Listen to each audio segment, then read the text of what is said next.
हम किसी भी पार्टी में हो, लेकिन कभी भी डॉक्टर बाबा साहब अम्बेडकर, मानवर कांतिराम साहब और उनसे भी ऊपर तथागत बुद्ध का जो मार्ग है मानव कल्याणकारी, जिसमें समता, स्वतंत्रता, बंधुता और न्याय है, प्रज्ञा है, करुणा है, सील है, इस रास्ते को हम किसी कीमत पर नहीं छोड़ सकते।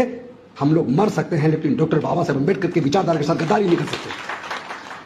चाहे कुछ भी हो जाए, कुर्सी आएगी और जाएगी। ये कुर्सियां देने का रास्ता तो डॉक्टर बाबा साहब अम्बेडकर बना के, वरना कौन हमें एमएलए, एमपी, मंत्री कौन बना रहा है?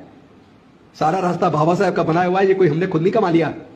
अभी तो बाबा साहब की दी हुई कमाई पे हम लोग थोड़ा बहुत तरक्की कर पाए हैं, लेकिन अभी पूरे देश में हिस्सा चाहिए। जाति जनगणना करा के छोड़ेंगे। जल, जंगल, जमीन, तमाम तरह की प्राकृतिक संसाधनों में हमें हिस्सेदारी, भागीदारी चाहिए। सत्ता के अंदर भी चाहिए, कॉन्स्टिट्यूशनल बॉडीज में भी चाहिए, सर्वोच्च न्यायालय, उच्च न्यायालय में भी चाहिए। हर क्षेत्र में, व्यापार में, हर क्षेत्र में हमें हमारे लोगों के लिए, अनुसूचित जाति, जनजाति, पिछड़े वर्ग, माइनॉरिटीज, सबके लिए हिस्सा चाहिए। और इसमें कोई पक्षपात, कोई ऊंच नीच, कोई भेदभाव, कोई छुआछूत नहीं होनी चाहिए। कोई किसी भी जाति का, हमें किसी जाति से परहेज नहीं है, लेकिन हमें कोई जाति को ऐसे अपमानित करे तो दर्द यहां होता है। उसका विरोध हम मजबूती के साथ करेंगे।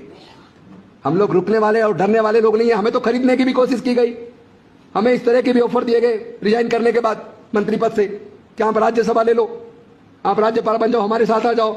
हमने कहा हम बिकाऊ माल नहीं है, हम डॉक्टर बाबा साहब अम्बेडकर की सच्ची संतान हैं।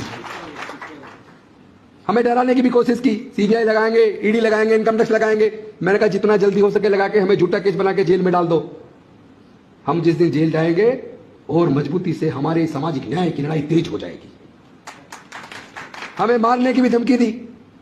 हमने कहा जिस दिन हमें एक को मारोगे, हम जैसे करोड़ों अम्बेडकरवादी पैदा हो जाएंगे, लेकिन हमारी इस बाबा साहब अम्बेडकर जी की सोच को और तथागत बुद्ध की विचारधारा को नहीं मार पाओगे।